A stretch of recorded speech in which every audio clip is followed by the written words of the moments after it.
sabia que fazer essa maratona de Mega Man 1 hora ia manifestar alguma coisa. Eu devia largar o YouTube e virar macumbeiro de tanto que eu acerto com as minhas simpatias. O ano era 2006. Com o final da Saga Zero e o Nintendo DS bombando no mercado portátil, Keiji Inafune aproveitaria suas boas relações com a Inti Creates para fazer, o que mais, outra série de Mega Man. Dessa vez dando confiança para Makoto Yabe, escritor principal de 04, antes trabalhando apenas como designer em 0203, para fazer o mesmo com os dois jogos da saga que iremos cobrir. Sim, Mega Man ZX só tem dois jogos. Sem spin-off, sem sucessor espiritual igual no vídeo de LED. Apenas dois jogos para cobrir nesse vídeo. Graças a Deus, o projeto de pequeno porte nessa série. Uma pena que vai ser o único. Outros nomes familiares voltaram aqui, como Ippo Yamada, compositor da franquia Zero, que por sinal é o diretor da Inti Creates, assim como o vice-presidente da empresa Yoshihisa Tsuda, que estava na franquia desde Mega Man 7 lá no Super Nintendo e foi responsável no design do inesquecível robô verde do X2, e o presidente em si, Takuya Aizu, que trabalhava na franquia desde 01. Já tendo terminado a história do Zero em 04, essa parceria para fazer ZX resultou em alavancar a Inti Creates para eventualmente fazer uma série que parece e lembra Mega Man de longe, mas não é exatamente Mega Man, conhecida como Azure Striker Gunvolt, assim como outros projetos como Blaster Master Zero, Galgun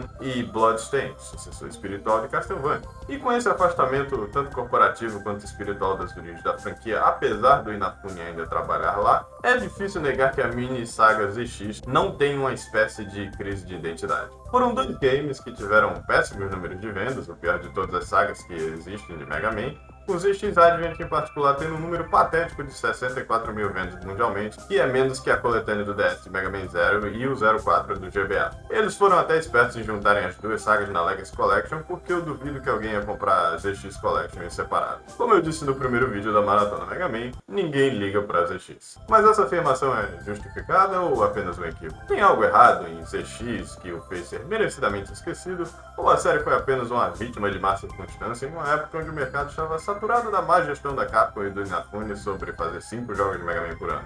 É o que iremos discutir hoje. Como se não tivesse ficado na cara que ZX não quer nada com o que veio anteriormente, a história se passa em 2500 e mais de 200 anos desde que Zero morreu, colidindo na Terra com o satélite Ragnarok. Cumprindo a promessa no pós-crédito de 04, Ciel decide ajudar a humanidade a se desenvolver mais uma vez, fazendo com que eles cheguem no nível dos Reploids em termos de capacidade física, dando-lhes aprimoramentos artificiais em nível individual para que os humanos agora sejam considerados ciborgues. E com o vírus Zero sendo erradicado, eles viveram por vários séculos em paz como iguais. Mas como esse jogo não ia existir se alguma força maligna não estivesse também presente no mundo, Dr. Will, apesar de ter morrido junto com Zero em Ragnarok, teve seu espírito fundido com a colônia espacial em seus escombros, e através disso foi descoberta uma nova forma de vida então nomeada de biometal. Uma alma capaz de se fundir com humanos e Reploids, assim como transformar outros Reploids em rebeldes apenas por sua influência. Ciel, ciente disso, teve talento bastante para criar novos biometais baseados em Zero, X e os 4 sábios de Neo Arcadia. Ela é boa, viu? Nossa, mal descobriram que o negócio existia e ela já foi lá e fez mais 6. Só que os biometais não se fundem com qualquer um. Por eles terem uma inteligência própria, são eles que escolhem seus usuários. E por isso eles estão mantidos em segredo por Girouette e Prayer. É deixado implícito que essa Prayer aqui, na verdade, é a Alouette do primeiro jogo do Zero, já que elas compartilham dubladores na versão japonesa, já que não quiseram dublar o game aqui. Ela também chama Ciel de irmã e tem no quarto dela uma pelúcia gigante do bichinho que a Alouette segurava nos games, mas esse jogo não se passa tipo 200 anos depois de 04? Que porra de elixir da juventude estão dando para as pessoas nesse momento? Contudo, o modelo W nunca teve seu Mega Man escolhido, e para encontrar uma pessoa que realizasse o potencial do artefato, havia um plano perpetuado por Pandora e Prometeu para mostrar quem era o melhor dos Mega Man. Pois é, Mega Man agora não é o nome do personagem titular como antigamente, mas sim um título próprio para qualquer um que se transforma com o uso dos biometais. E dado que todos eles são baseados em personagens que já morreram e tiveram seu arco terminado na série passada, revivê-los nesse estado inanimado e completamente descaracterizado de como eram parece um desrespeito enorme a eles, especialmente com o Zero e o X. É o que a terceira vez que ele morre é revivido? Morte não significa nada nessa série, sabe? Por que eu ainda me importo com isso? Enfim, pense no nome Mega Man agora como se fosse uma Lanterna Verde ou um Power Ranger. Todos eles são Mega Mans agora. Homens, mulheres, até com direito à transformação estilo Kamen Rider com cutscenes animadas. Elas foram feitas pelo estúdio A-Cat, famosos por... Ok, eles são famosos por porra nenhuma, me poupa o trabalho de falar mais deles, que beleza. É uma animação bem de baixo orçamento, a resolução baixa do DS escondia a qualidade do negócio no lançamento original, mas agora na Legacy Collection nada demais, meu. Isso se adiciona ao problema estético de Mega Man ZX. Os personagens todos fazem um cosplay de Mega Man. Os nomes são Mega Man também, mas nada podia ser mais diferente de Mega Man. Parece que a Indy estava testando as águas de o que eles conseguiam fazer numa história original que não tem nada a ver com a franquia, enquanto ainda deixando familiar o suficiente para veteranos da série. O que não podia ser mais alienante, ainda por cima quando a série já estava em decadência nos anos 2000. É como ver sua esposa se vestindo de enfermeira sexy para ver se reativa sua vida sexual no relacionamento. Parece uma enfermeira, mas se ela fosse enfermeira de verdade, ela pelo menos teria dinheiro na conta, então não vale a pena cair nem na fantasia, porque a imersão já está quebrada. Na verdade, tem uma comparação melhor. Kimba era um desenho onde às vezes o filhote de leão pegava o pai morto e usava a carcaça dele para intimidar os outros e acharem que o leão grande estava vivo. E é a analogia perfeita para mostrar o estado que Mega Man estava naquele ponto para cá. Era a sexta franquia com gameplay de estética diferente, deixando a cronologia e a continuidade ainda mais confusa para novatos, enquanto empresas de review não conseguiam falar nada sobre jogos que não fosse... é mais um Mega Man, né? Se você gosta, jogue. Se você não gosta, não jogue. Eu sei que só eu me importo com a linha do tempo e continuidade de Mega Man, mas pensa. Você tem um filho nos anos 2000 e seu filho fala: Mamãe, mamãe, eu quero um Mega Man novo. Aí você vai na loja e vê Mega Man X7, X8, 03, 04, ZX, ZX Advent, Battle Network, 456, 4,5 e ainda tem Star Fox e você só tem grana no Natal para dar um pro seu filho no console, certo?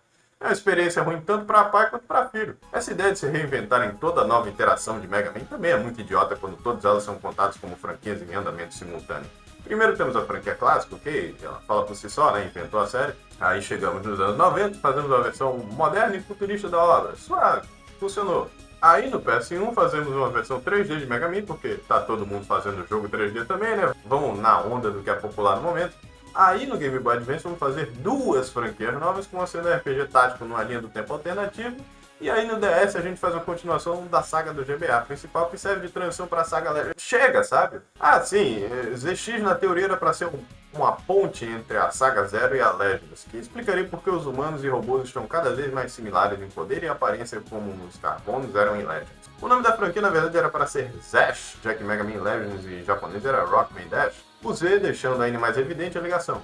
Mas ficamos com o ZX para ver se pegavam alguém que ainda tinha interesse na saga X, que a esse ponto já tinha ido jogar de plástico com o X8 saindo 2 anos antes de ZX sair. Sabia que eu estou falando o nome da série errado o tempo todo? De acordo com a pronúncia japonesa, o certo era Zex, já que Z e Exo formam Zix. Zex. Mega Man Sexo. Sexo é a palavra certa aqui, já que pela primeira vez podemos escolher uma personagem homem ou mulher entre Vent e eu na nossa campanha. Não muda nada em gameplay ou história, a não ser uma leve caracterização diferente e uns diálogos a mais, então pela novidade da coisa, vamos de eu aqui. Eu já joguei a campanha do Vent lá na pandemia depois de zerar a Saga Zero, porque eu tinha uma missão de jogar todos os Megas, né? E minha memória está fresco bastante para afirmar isso. Eu podia fazer as duas campanhas, já que temos o New Game Plus aqui também, mas esses jogos vão ficando cada vez mais longos e repetitivos, então zero necessidade de jogar tudo de novo. A única vez que fiz isso nessa maratona foi com o X4 e é porque dá pra zerar cada campanha em 1h30, enquanto aqui eu tenho quase 6 horas de gravação, é uma campanha só. Eu teve seus pais mortos por rebeldes 10 anos antes do jogo começar, e desde então ela trabalha como entregadora no Giro Express, com seu chefe Giro Ed sendo surpreendentemente um homem. O Zero eu achava burrice confundir ele com mulher, mas esse traço é tão andrógeno e somado com Et sendo predominantemente um sufixo feminino, acho que eles deviam pensar um pouco sobre a nomenclatura quando criando personagens. Enfim, Giro cuidou da Eu já com a expectativa que ela teria potencial para ser uma escolhida dos biometais. E um dia estão levando um para o remetente até serem atacados. E como esperado, nossa protagonista se merge com o Biometal X. E com o Giro, que tem um Biometal Z, os dois vão investigar pessoalmente o que está acontecendo com os repórteres para eles, de repente, atacarem na cena. Acho que o jogo teria interações mais legais entre Giro e Eio, sabe? Com eles sendo o Zero e X daqui, servindo como mentores para prestar homenagem à história do X1, mas bem cedo no jogo, com você fazendo suas missões, de repente você tem que lutar contra o Giro e ele morre, dando acesso para o modelo ZX, uma fusão dos dois biometais, caso não fosse óbvio o suficiente pela nomenclatura. Olha, se a morte do X, um dos personagens mais icônicos da franquia, foi seca de forma que foi em 02, você confia na Indie Creates para escrever a morte de um personagem que você mal acabou de conhecer? Se parece que eu só estou listando coisas que acontecem na história com comentários mínimos, é porque eu não podia me importar menos com os eventos. Nos outros Megas, os plots sempre foram negligenciados porque o jogo nunca focou na história. Só que aqui os jogos estão ficando cada vez mais longos, as cutscenes possuem cada vez mais diálogo, mas a qualidade de escrita continua mais ou menos o nível de algo que já vimos no Super Nintendo para a franquia. Se você quer fazer um jogo com mais foco na história, tenha pelo menos a certeza que a história é interessante, ok? Serpent é o dono da empresa Slytherin, responsável pela descoberta do modelo Dark, e ele estava usando ciberelfos para empoderar o biometal. E com os outros em sua posse, ele fragmenta-os para empoderar Reploids que não são os Mega Man escolhidos, estes recebendo o nome de Pseudoroids, os chefões do jogo. Matá-los vai te dar novas formas, ou deixar as que você já tem mais forte. Um desses, inclusive, foi quem ajudou a matar os pais da Eve. Talvez você pense que isso vai dar uma interação legal entre os dois? Claro que não, é Mega Man. O quê? Ficou mal acostumado com a qualidade da história de 03, 04 e talvez Legends nessa retrospectiva? Eles não falam mais do que qualquer outro encontro chefão. Pelo menos agora podemos pular o texto quando já lidos antes. Com a intro sendo sobre o Vent, achei que podia pular a introdução da Eve, mas acabei vendo a mesma cutscene 2 vezes. Então eu imagino que o Genderbend não conte como mudar o texto caso você vá jogar contra a campanha, que é meio broxa. Visualmente, ZX dá de 10 a 0 na saga 0 inteira. O trocadilho não foi intencional. Os sprites são detalhadíssimos. A identidade visual de cada área faz com que você sempre saiba muito bem onde está. Menção honrosa para esse parquinho de diversões aqui com direito a roda gigante e metais enormes. Senti saudade deles. De alguma forma, foram a criação do Wily que persistiu bem mais que qualquer outro robô mestre que ele fez. A composição, de novo, Ippo Yamada não me surpreende como compositor. Nem aqui, nem em Mega Man Zero. Achei que jogando sem a compressão tenebrosa do GBA lhe daria vantagem aqui, já que o DS tem mais canais de áudio e por isso o maior potencial de composição musical, mas assim como outros aspectos desse game, foi feito melhor em subsagas anteriores. Pelo menos um elogio que posso dar aqui comparado à Saga Zero é que eles ajeitaram o problema da tela ser muito próxima da minha cara aqui. Em nenhum momento senti que fiquei à mercê da câmera para não me dar um hit injusto e não conseguir reagir a tempo para atacar quem aparecia. Apesar de que, por motivo de transparência, eu estou jogando o jogo no fácil. Escolhi a dificuldade sem querer, mas entre os buracos sem fundo e pelo mapa e os espinhos insta-kill de sempre, saber que não vou perder uma vida por dificuldade artificial é sempre bem-vindo. Ouso dizer que essa é a forma certa de jogar o game. Eu já zerei todos os Mega Man até aqui sem trocar de dificuldade, então eu não tenho nada para provar para quem não acha que eu sou um verdadeiro gamer por usar o modo fácil.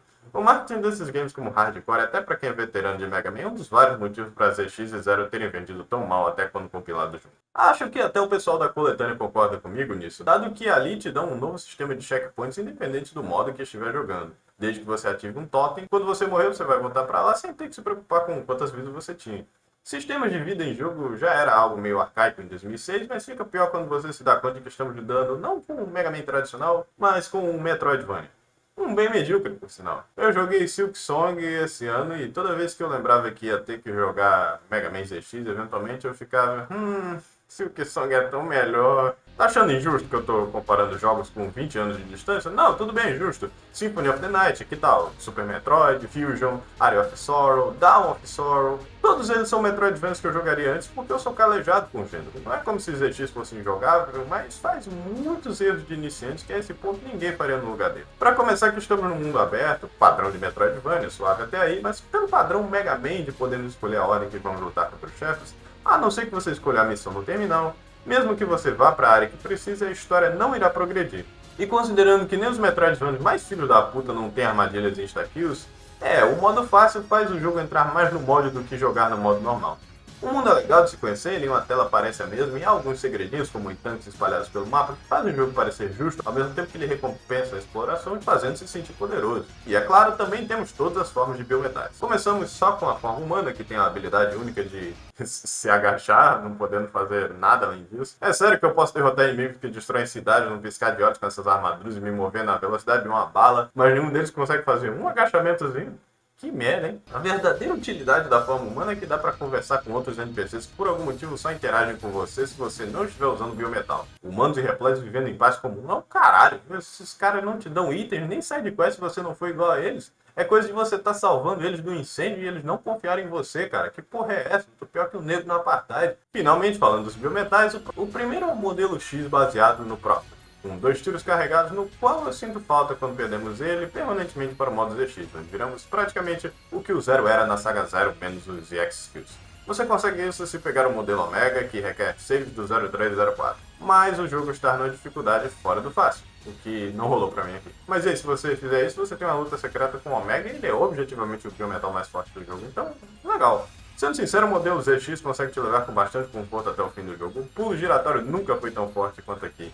Ele derrete a barra de vida dos oponentes com um maçarico, ainda por cima comba com os 3 hits padrão da espada. O jogo tenta equilibrar isso com a mecânica idiota dos chefes terem pontos fracos onde você não pode acertar, senão o biometal vem com menos energia para você usar as habilidades. Mas eu quase não usei as habilidades do biometal dos 4 sábios de qualquer jeito, porque olha o quão rápido eu consigo matar ele nas boss rush sem a fraqueza elementar.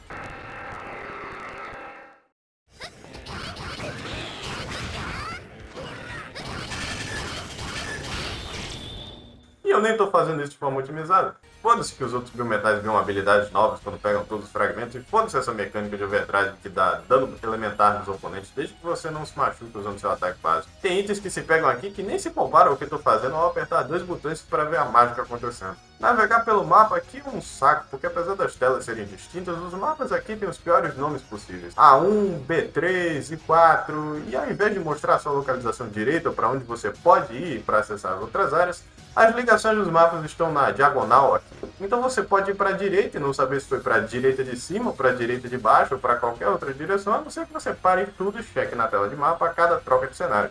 Que divertido! Tinha tanta coisa para vocês quererem inovar na fórmula Metroidvania e Mega Man tradicional. Os chefes, o sistema de upgrade, remover as vidas. Mas o mapa é a única coisa que todo mundo deixa padronizado por um motivo. É uma merda em Hollow Knight também ter que adivinhar sua posição no mapa baseado no terreno, sem você ter que usar um item específico. Mas pelo menos lá eu consigo ver o layout do mapa.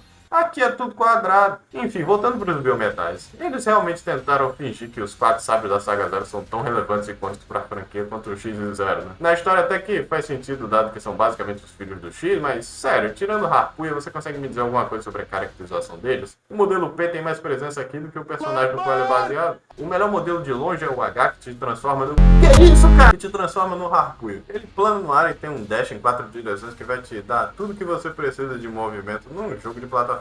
A não ser que o jogo te faça usar outras formas em dadas situações. O modelo L faz você virar a Leviatã. Você ganha um ataque giratório dela na água e nada em todas as direções. Só que fora da água, o ataque dela parece mais que você está tentando bater nos inimigos com uma barra de metal do que com a arma adequada. Além do sonar que te ajuda a ver bastante do mapa na segunda tela. Caso você tenha esquecido que estamos falando de um jogo de DS portado para consoles modernos. O modelo P, baseado naquele ninja inútil do 01 que te dá um radar, piorado do modelo do L, uma visão melhor no escuro na única área onde você precisa se importar com isso, e um expand com nice que é legal de se ver, mas de novo, se eu quiser expand dano, eu tenho esse aqui. O modelo F podia muito bem me transformar num foda-se desse tamanho, porque ele foi o que eu menos usei. Legal a ideia de ter 2 armas e poder mudar a trajetória delas da forma que eu quiser e derreter blocos de gelo, mas é situacional demais. As opções estão ali caso queira algo alternativo, mas na dúvida, use o mais otimizado. Outra dica para quem está fazendo Metroidvanias: não façam boss rushes. Esse jogo já é longo bastante, eu já joguei Mega Man o suficiente para nunca mais querer ver boss rush na minha vida. Ainda bem que pelo menos acaba rápido, graças ao pulo giratório. Serpent pega o modelo W, derrotamos ele vai para a segunda forma roubando o poder da Ale, mas nada que o poder da amizade não magicamente faça ela voltar a ter energia dos biometais. Derrotamos ele mais uma vez, Ale promete lutar em nome do bem, créditos, fim. Quando eu joguei esse jogo lá na pandemia, achei que era só o meu burnout de Mega Man falando, mas rejogando aqui, dá pra ver que tem muitos defeitos no ZX que vão além de só eu ligar meu modo sinistro. Não é um jogo ruim, acho até melhor que 01 e 02, mas se você viu o que eu acho de 01 e 02, sabe que isso não é um patamar tão alto. A história nem chega em um lugar interessante, o Serpent só diz que não acabou, porque tudo era um plano maior para ele. Quem é ele? Vai jogar o próximo jogo pra saber. O Serpent nem aparece no ZX Adventure. Sim, o primeiro jogo da franquia e terminamos o que é praticamente um episódio de filho. Direção de merda da franquia Mega Man de rolar pra não ter história nenhuma, que se combina com o seu maior infrator sendo esse jogo. Agora só vamos saber a continuação da história que podia ser o próprio jogo no game seguinte, ZX Adventure. Estou tão animado pra isso, eba! Tá, eu vou tentar ser menos cuzão com o ZX Adventure. Vamos dar uma chance e ver se o próximo game é pelo menos um pouquinho melhor, né?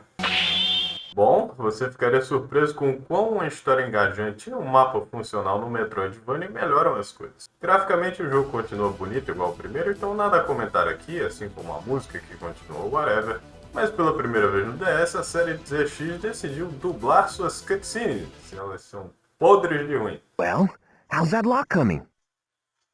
This is one tough nut to crack.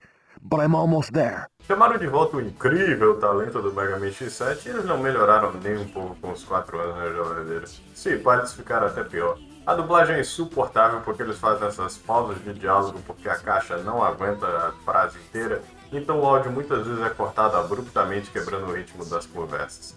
É como se eu, de repente, falasse assim, só porque eu coloquei uma linha de espaço entre o texto.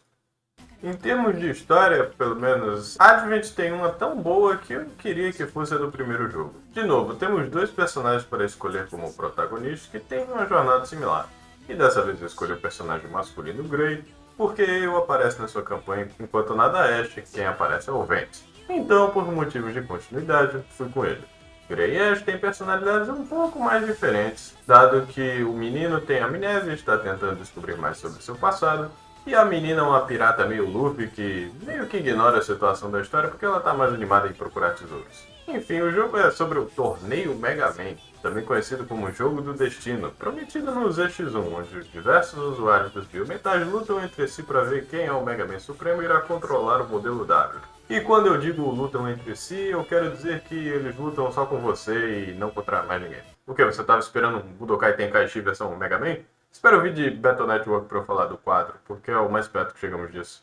O biometal que Gray acha é o modelo A, e pelo nome já imaginamos que ele é baseado no Exo da saga X. Dado que não fazemos ideia de qual foi o fim dele entre os jogos, acho estranho ele aparecer aqui como se ele estivesse presente na saga Zero para acharem o espírito dele para poder fazer o biometal baseado no cara. Dado que o ciberespaço aqui é como uma espécie de pós-vida, você acharia que iriam ter alguma explicação para seu sumiço se fosse para mencioná-lo. Vocês escreveram a história, porra. Por que eu tenho que adivinhar o que rolou? Isso aqui não é canal de teoria de Five Nights at Freddy's. O modelo A é capaz de usar o A-Trans como a Axel fazia, o que faz ele copiar não só os biometais dos outros Mega Mans, como os próprios chefes. O Axel é um personagem tão inconsequente que o máximo de caracterização que ele pega é na sua forma de biometal. E a sua habilidade mais marcante só me interessa no jogo onde ele está morto faz 500 anos. Tragicômico. Até que esse modelo A é bonzinho, ele tem um sistema de lock-on nos inimigos e um ataque especial com as pistolas que acaba com a vida de tudo que está na tela. Os biometais são os mesmos de sempre, então não tem muito a falar sobre eles. O legal mesmo é jogar com os pseudoroides. Primeiro temos esse de fogo chamado Buckfire, que consegue quebrar paredes e atira 3 flechas em padrão triangular, apesar do tamanho dele. Ele é um pouco grande demais para andar por aí, mas seu dash contínuo é bem útil para não cansar meu dedo no controle na forma normal do Gray. O Spark, esse de planta, é bem menos útil, ele te deixa andar nesse cipó de forma vertical, mas no horizontal, a velocidade dele é tenebrosa. Quando você pegar o modelo H, os pseudoroides que vão, você vai esquecer bem rápido que isso aqui existe. Chronoforce, então, você só vai usar isso aqui se o jogo te forçar mesmo. Você nada na água, coisa que você vai usar só com o modelo L quando pegá-lo, por ela não ser, sabe, perdão a gordofobia, tirem as meninas da sala, uma baleia. Temos a habilidade de desacelerar o tempo, o que pode ajudar, talvez, mas se estivermos fora d'água, esse bicho inútil nem se mexe. Headshock tem um dano tenebroso de ruim, mas apesar de eu ter pego ele bem tarde no jogo, é muito legal a sensação de velocidade que ele dá. Ele passa por baixo de lugares onde me agacho sem voltar para a forma humana. É como jogar de Sonic em um jogo de Mega Man, muito foda.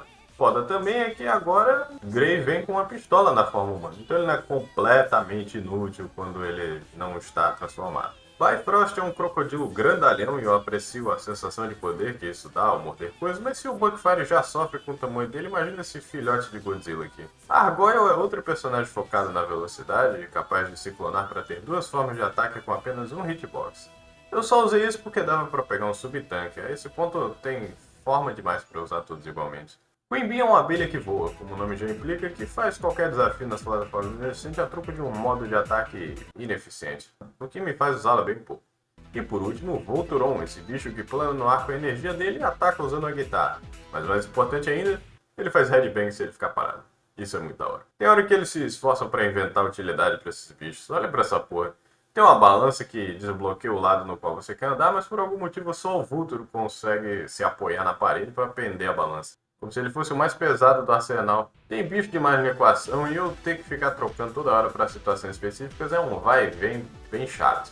Queria que só desse para apertar um botão e ele automaticamente fizesse a transformação que eu preciso sem pause, mas pelo que é, dá para sentir que esse sistema e essa mecânica é uma identidade na qual a franquia podia se desenvolver. Porém, nenhum desses se compara ao modelo ZX, que volta com seu ataque giratório super quebrado quando o Whale aparece no torneio e a derrotamos, com a única parte ruim sendo a cutscene de 5 minutos que temos que esperar enquanto ela se transforma. Isso aqui faz Sailor Moon parecer rápido, galera. Tem medalhas que você pode ganhar ao lutar contra os chefes e os derrotar em formas específicas. E se você conseguir, você ganha acesso a um modelo antigo que é um Grey 8-bit baseado no Mega Man antigão do Nintendinho. É uma homenagem fofa, mas dado que ele só tem o dash, o pulo e uma pistolinha de merda que não carrega o tiro, não vale a pena o esforço quando eu posso fazer isso aqui com os chefes da fase.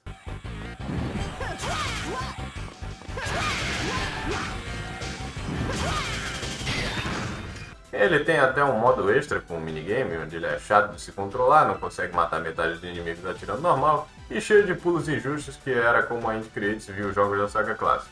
Posso ver como esse péssimo level design serviu de inspiração para Mega Man 9 e 10. Não ia ser legal se a gente tivesse a qualidade de modelos do Sonic Mania para esses jogos, ou foda-se, dava até para ter algo parecido com o Mega Man 11, já que o jogo não é tão avançado graficamente assim, mas não, tivemos que esperar até o do Override para isso acontecer. Obrigado, Integrates. Voltando para a história, com cada biometal pego, também descobrimos um pouco mais sobre quem fez o Biometal A, e por consequência também sobre o passado de Gray. Com isso, pouco a pouco ele vai descobrindo sobre os 3 governantes mundiais, Mestre Thomas, Mestre Albert e Mestre Mikhail, nomeados respectivamente nos cientistas da saga clássica, que é uma homenagem legal. Foi Albert que planejou a ordem de mundo que vemos agora de robôs e humanos vivendo juntos graças à assimilação do ciborgue. Mas enquanto isso, Albert procurava uma forma da humanidade evoluir mais do que já se era capaz, fez com que ele criasse o modelo W e o modelo A como backup. Acabou que o modelo A não era nem Axel, era Albert. Foi mal, amigo, você continua sendo irrelevante. Além de Grace ser seu clone biológico e Ash ser sua filha, fazendo os dois os melhores candidatos para o plano dele, que consistia em eliminar a vida que já existia no mundo para que a próxima forma dominante pudesse surgir das cinzas. Com Gray, o modelo A se rebelando e o derrotando no fim com a ajuda de Aeon, nossos heróis seguem mais um dia lutando pelo bem, formando uma boa amizade com os 3 envolvidos. O mestre Mikhail deve fazer chá ou ouvir relatório de plebiscito, sei lá o que ele faz, o coitado só ficou no banco nessa história toda. Falando em ficar no banco, eu gostaria de ter visto mais robôs baseados em estéticas de jogos passados. Sei lá, o modelo B baseado no Bass, T de Treble, P de Proto. Você pode dar nomes maiores que uma letra se o problema for a similaridade. Um modelo R e um modelo Row seria fácil de diferenciar, por exemplo. Bom, eu achava que esse era o final, mas se você zerar o jogo no modo mais difícil, coisa que eu não fiz, foda-se. Há uma cutscene que revela que o Thomas sabia do plano de Albert e que ele, subvertendo as expectativas, também é do mal, reunindo os Mega Mans malvados do jogo para matar Mikhail. Eu imagino, a dizer que vai tentar uma forma diferente de fazer o mundo renascer, que levaria ao destino do mundo inundado de Legends. E é aqui que eu falaria do terceiro jogo da saga ZX, se tivesse um. A gente só sabe que houve um terceiro jogo no estado bem inicial de desenvolvimento, graças a um stream do Aizuku Utsuda em 2021, onde eles deixaram escapar que existia um jogo sendo feito em paralelo com um novo chamado ZXC, o 6 especulado por ser Cradle, que foi cancelado pelas má vendas da franquia no geral. Afinal de contas, mesmo gostando mais do Advent do que o ZX1, é difícil não negar o que as pessoas que fizeram review da série na época diziam. É só mais um jogo de Mega Man. Nada novo sobre o sol aqui. E tanto antes quanto depois saiu coisa melhor na qual eu prefiro jogar por ser mais consistente e conclusivo. Eu até queria argumentar que se a história do Advent fosse pro ZX1, talvez a gente veria o ZX Cradle tendo uma história que pela primeira vez concluísse com uma transição boa entre as duas franquias de Mega Man, dado que Ouroboros, o estágio criado pelo modelo W, é desperdiçado e desmorona debaixo d'água, depois que o modelo Z se separa e aparentemente se sacrifica para salvar geral. Para quem tá contando, é a 4ª vez que o Zero morre nessa porra. Eu imaginei que isso podia ser um foreshadowing para Legends. Mas conhecendo o Inafune, ele provavelmente acharia uma forma de enrolar a história para que coubesse mais 1 ou 2 jogos só aqui. E é exatamente isso que me irrita sobre essa narrativa da franquia. A maioria dos jogos são filler.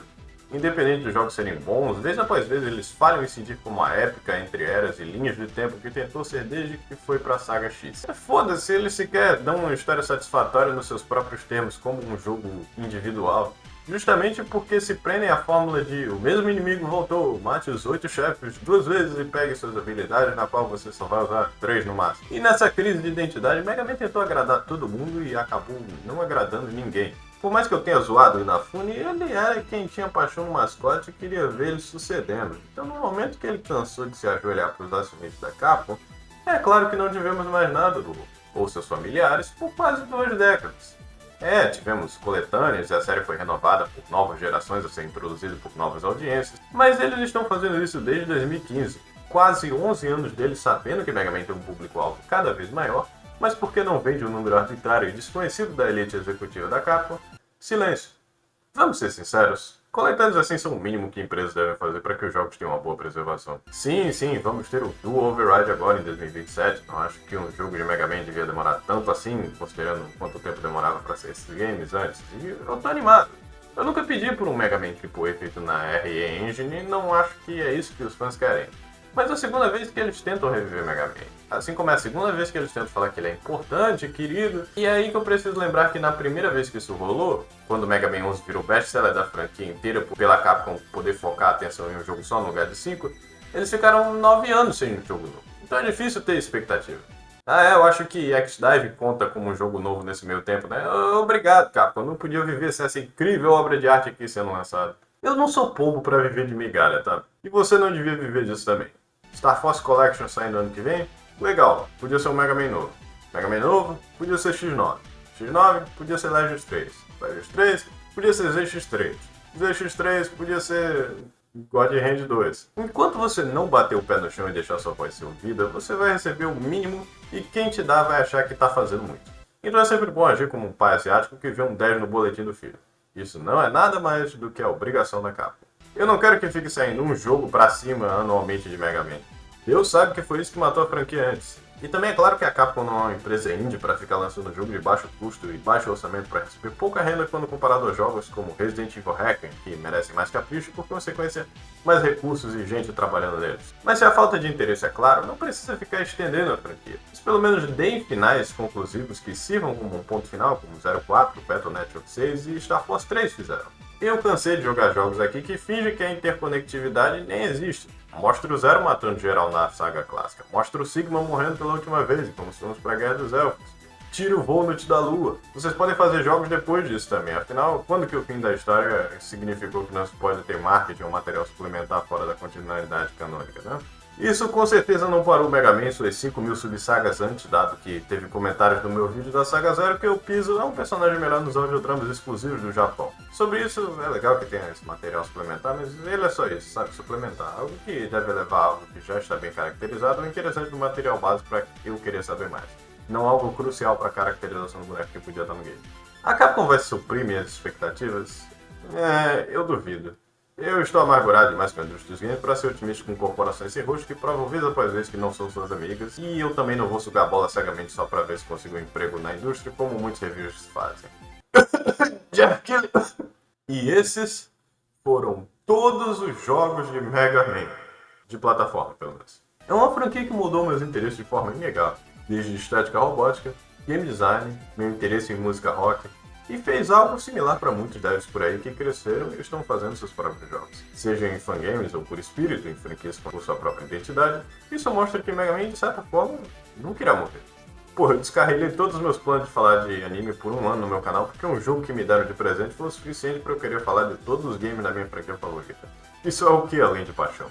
É uma paixão que foi se esvaindo quando chegamos mais perto do hiato que a franquia está agora, dado que ZX é a saga que menos me importei até aqui, mas acho que minha dedicação fala por si só nessa série. Na próxima vez que falarmos de Mega Man, será sobre minha franquia de RPGs táticos favoritos, Battle Network. Eu não faço a mínima ideia de como estruturar esse vídeo. Eu nunca nem fiz um vídeo único sobre RPGs de 30 horas e vou ter que fazer logo de 6 deles. Deus me ajude. Sem promessa para o vídeo de Star Force em março. Eu quero ter o bom time de falar da franquia quando a coletânea sair, mas se tem uma coisa que vocês sabem é que eu não sou muito bom com timing. Um dia, talvez, eu aprenda a habilidade sagrada de manejar meu tempo. Obrigado por assistir. Não se esqueça de dar like, se inscrever para mais, compartilhar, talvez virar membro para aparecer no fim da tela, ter acesso aos roteiros e ao meu contato no servidor privado. Muito obrigado mais uma vez pelo seu tempo. Até mais e feliz ano novo!